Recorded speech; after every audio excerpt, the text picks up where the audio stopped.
Hello दोस्तों, फिर से एक बार स्वागत है आप सभी को हमारे चैनल पर। आज हम आपको 2017 की नॉर्वेजियन ऐतिहासिक फिल्म को एक्सप्लेन करने वाले हैं, जिसका नाम है द 12 मैन। फिल्म दूसरे विश्व युद्ध के दौरान शुरू होती है, जिसमें जर्मन सैनिकों ने नॉर्वे पर कब्जा कर लिया है, जबकि हिटलर ने फेस्टर्न नॉर्वेजियन भी स्थापित कर लिया था। इस बीच 1943 के दौरान स्कॉटलैंड में कुछ नॉर्वे सैनिक अपने देश को दुश्मनों से बचाने के लिए टिलमिला रहे हैं और उनकी मदद के लिए ब्रिटिश सैनिक आगे आते हैं और 12 नॉर्वेजियन सैनिकों को ट्रेनिंग देकर तैयार किया जाता है। 24 मार्च को ऑपरेशन मार्टिन की शुरुआत के साथ 12 नॉर्वेजियन सैनिक 8 टन गोला बारूद के साथ एक मछली पकड़ने वाली नाव में सवार होकर नॉर्वे के लिए रवाना हो जाते हैं। उनका मिशन है जर्मन हवाई क्षेत्रों और सैन्य बेस को भारी नुकसान पहुंचाना और सारी लड़ाकू सुविधाएं नष्ट कर देना। दोस्तों, कहानी को आगे बढ़ाने से पहले आप लोगों का रिक्वेस्ट है कि चैनल को सब्सक्राइब जरूर कर लीजिएगा, ताकि ऐसे ही मूवी की नोटिफिकेशन पहले आपको मिले। तो चलिए कहानी की ओर जाते हैं। 12 नॉर्वेजियन सैनिक ठंडी समुद्र के बीच अपने देश को बचाने के लिए आगे बढ़ते हैं। दुर्भाग्य से उनका मिशन नॉर्वे पहुंचने के तुरंत बाद मुश्किल में पड़ जाता है, जहां उनका लोकल कॉन्टैक्ट भी लंबे समय से नहीं हो रहा है।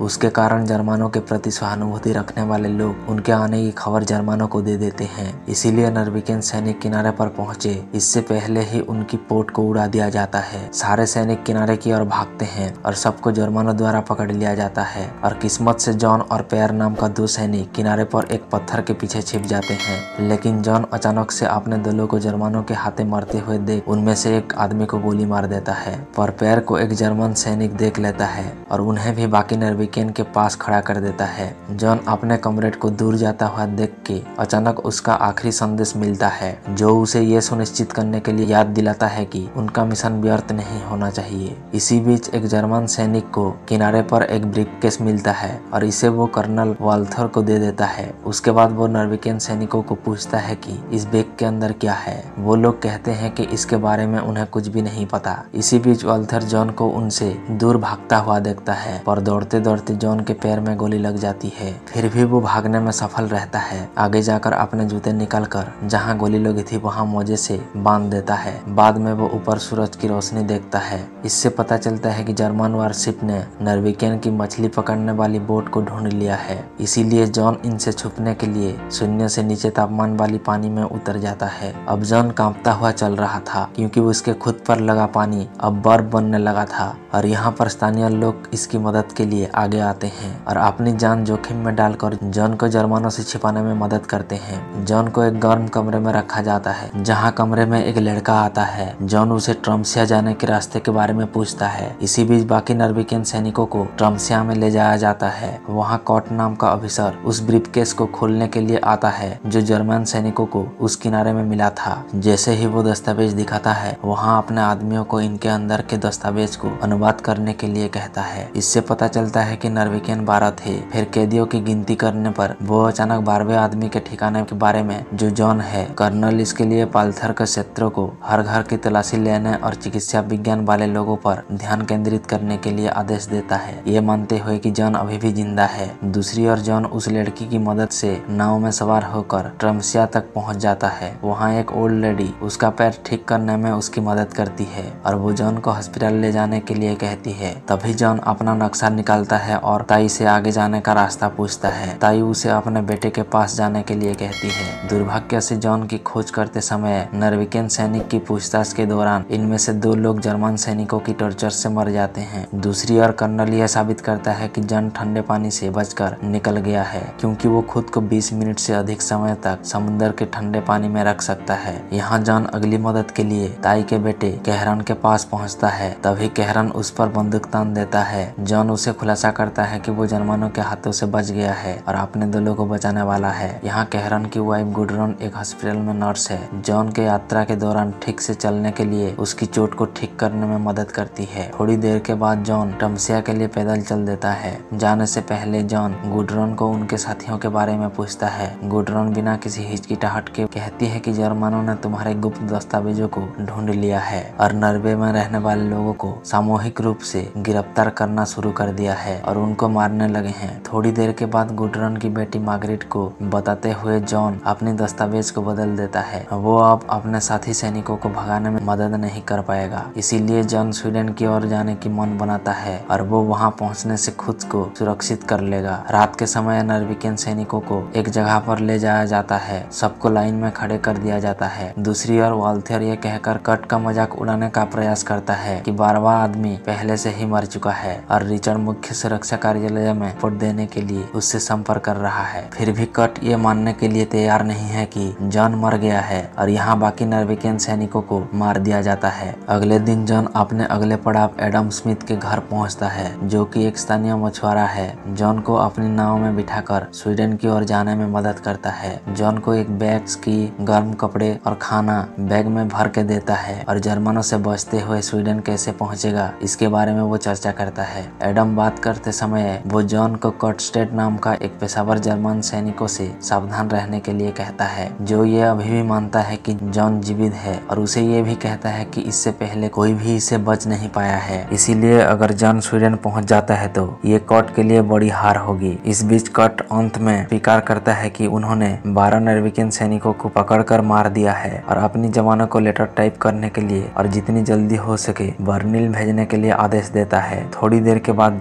जॉन अंत में रिंग सेटिंग के रास्ते किनारे पर पहुंचता है। यहाँ एक बार जब जॉन पहाड़ को पार कर लेता है तो जॉन अंत में स्वीडन की सीमा पर पहुंच जाएगा। हालांकि उसे 2 से 3 दिन लगेंगे, खासकर अगर मौसम ठीक रहा तो। और उसे भागने के लिए उस मछुआरे एडम ने उसे एक स्की भी दी थी। लिंक साइडेड से भागने के 7वें दिन स्की करते समय जॉन कट के बगल में से निकलता है, पर सौभाग्य से कट जॉन को पहचान नहीं पाता और उसे अपने रास्ते पर आगे बढ़ने के लिए कहता है। जॉन बर्फ में आगे बढ़ता जाता है, तब अचानक एक फाइटर विमान को देखता है जो उसे ताबड़तोड़ गोलियां बरसाना शुरू कर देता है। फिर भी जॉन स्की करना जारी रखता है। पहाड़ पर लगातार गोलियां चलने की वजह से बर्फ पिघलने लगता है और जॉन बर्फ की चपेट में आ जाता है। यहाँ जॉन की हालत बहुत बुरी हो जाता है, यहाँ तक कि हाथ में नाखून भी उखड़ जाते हैं। इस बीच कट को अपने सैनिकों से पता चलता है कि अपने ट्रक और उसके जीवित होने की संभावना के बारे में एक रिपोर्ट मिलता है। बाद में ये सैनिक की ओर जाता है, जिससे उसे हर दिन रिपोर्ट भेजने के लिए कहता है। दूसरी ओर हम देखते हैं कि जॉन की आंखों में खून बह रहा था और वो सीमा पर पहुंचते ही बर्फ से रेंगने की कोशिश करता है और वो किस्मत से 2 जर्मन सैनिकों के जाने से पहले ही वहां से निकलने में कामयाब हो जाता है। जर्मन सैनिक जॉन द्वारा छोड़ा गया सामान जब्त कर लेते हैं। इस बीच चलता हुआ जॉन मारिस के घर पर पहुंचता है, जहां पहले से जर्मन सैनिक तलाशी कर रहे थे। मारिस जॉन को उनकी ओर आता हुआ देखता भी है और जर्मन सैनिकों को वो कुछ भी नहीं बताता। तभी जर्मन सैनिक वहां से चले जाते हैं। बाद में मारियस और गुडरन तुरंत इसका इलाज करने के लिए जॉन के पास पहुंचते हैं और वो दोनों जॉन का आंखों की इलाज करते हैं। एक हफ्ता बीत जाने के बाद जॉन को होश आता है। जॉन अपने आंखों की पट्टी हटाता है। तब गुडरन कहती है कि तुम सोते समय बात कर रहे थे, इसीलिए तुम्हें पट्टियां बांधनी पड़ी। तभी जॉन खुलासा करता है कि उसके पास महत्वपूर्ण जानकारी है जो जर्मनों को कभी भी मिलनी नहीं चाहिए और ये कहकर और ये बेहतर होगा कि तुम्हें भी कुछ पता ना हो। फिर अचानक से कट और उसके जर्मन सैनिक दूसरी बार जॉन की तलाश लेने के लिए मारिस के फार्म हाउस में पहुंचते हैं। जॉन अपने आप को घास के अंदर ढक लेता है और जर्मनों को कुछ भी नहीं मिलता। तभी वो वहां से चले जाते हैं। बाद में मेरियस का परिवार जॉन को स्ट्रेचर में सुलाकर एक पहाड़ पर ले जाते हैं। वहाँ छोटी सी गुफा में जॉन को आराम करवाया जाता है। हालांकि जॉन अभी भी अपने चोटों के कारण खुद को उठने में संघर्ष कर रहा है। एक दिन जब जॉन आराम कर रहा होता है तो अचानक से उसे दुखद सपना आता है कि जर्मन सैनिकों ने उसे पकड़ लिया है